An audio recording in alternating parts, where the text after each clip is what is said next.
Bismillahirrahmanirrahim. Alhamdulillahirabbil alamin. Segala puji bagi Allah, Tuhan semesta alam.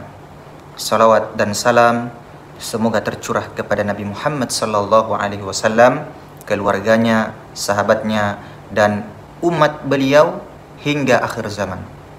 Saudara-saudaraku yang dirahmati Allah, hari ini kita hidup di sebuah masa yang sering disebut oleh Nabi kita, Nabi Muhammad sallallahu alaihi wasallam, sebagai zaman fitnah. Zaman fitnah. Zaman di mana kebenaran dan kebatilan samar. Samar. Zaman di mana yang benar dianggap salah dan yang salah dianggap benar. Maka mari kita duduk bersama, menyatukan hati dan mendengarkan petunjuk dari Al-Quran, petunjuk dari As-Sunnah dalam menghadapi zaman modern ini. Saudara-saudaraku yang dirahmati Allah, fitnah dalam kehidupan adalah ujian, cobaan, atau keadaan yang menguji keimanan seseorang. Nabi Muhammad sallallahu alaihi wasallam bersabda, segeralah beramal sebelum datang fitnah, seperti potongan malam yang gelap gulita, di mana seseorang di pagi hari beriman, namun di sore hari ia menjadi kafir. Hadis ini diriwayatkan oleh Imam Muslim.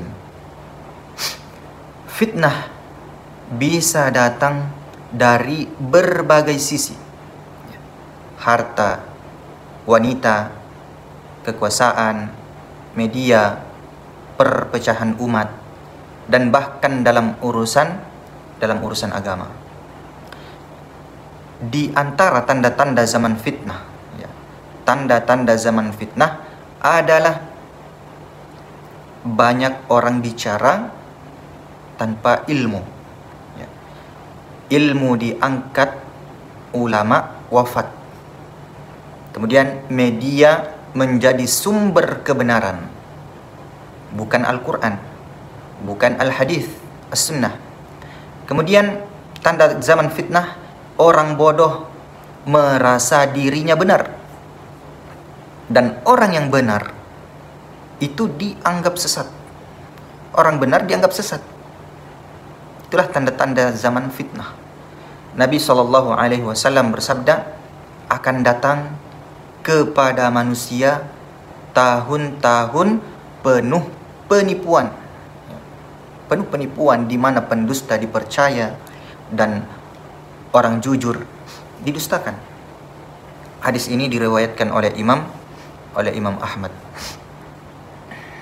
Saudara-saudaraku yang dimuliakan oleh Allah Subhanahu wa ta'ala, dalam zaman yang penuh fitnah, menjaga iman seperti menggenggam bara api. Maka langkah-langkah yang harus kita lakukan adalah berilmu.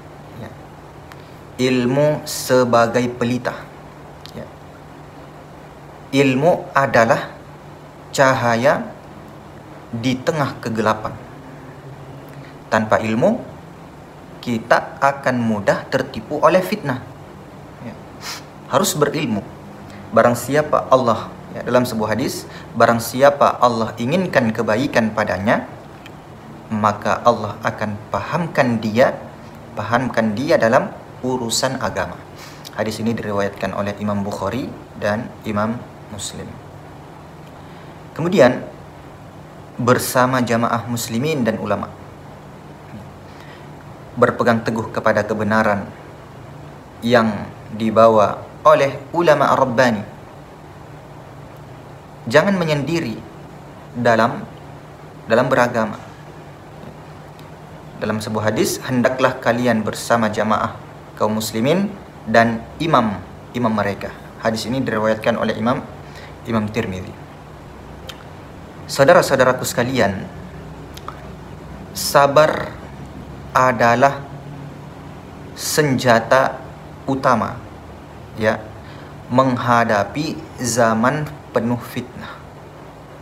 Sabar dalam berpegang pada agama, sabar dari maksiat, tidak berbuat maksiat, dan sabar menghadapi cobaan. Dalam Al-Quran surah Ali Imran ayat 200, artinya wahai orang-orang yang beriman, bersabarlah dan kuatkan kesabaran kalian.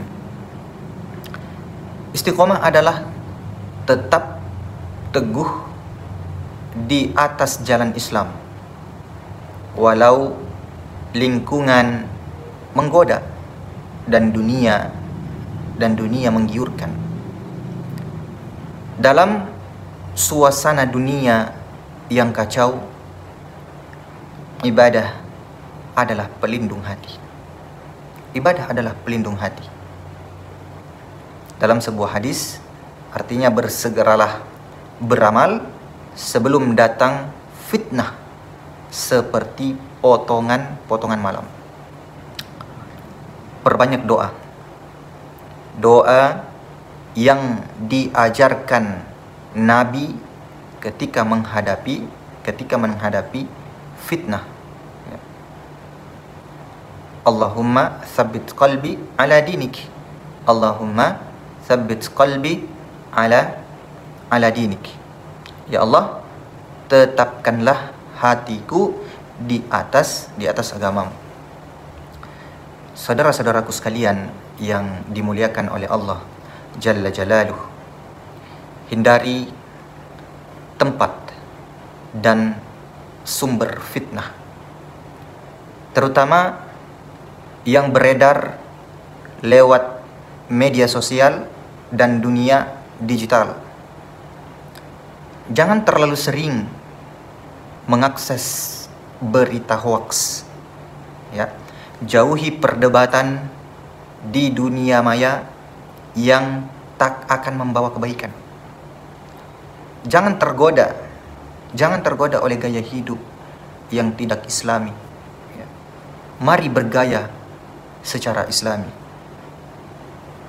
Dalam sebuah hadis dikatakan di antara tanda kebaikan Islam seseorang adalah meninggalkan hal yang tidak bermanfaat sama sekali bagi dirinya. Hadis ini diriwayatkan oleh Imam Tirmidzi. Saudara-saudaraku sekalian, daripada mengeluh tentang zaman, jadilah pelita bagi sekitar. Jadilah muslim yang menjadi teladan dalam akhlak, berakhlak mulia. Jadilah seorang muslim menyebarkan ilmu yang benar, menenangkan orang yang gelisah, menenangkan orang yang sedih, mengajak orang beribadah, mengajak orang kepada Allah. Siapa yang menunjukkan kepada kebaikan, maka ia mendapat pahala seperti orang yang melakukannya. Hadis ini diriwayatkan oleh Imam Muslim. Saudara-saudaraku sekalian, demikian yang dapat kami sampaikan, semoga bermanfaat. Barakallahu fikum.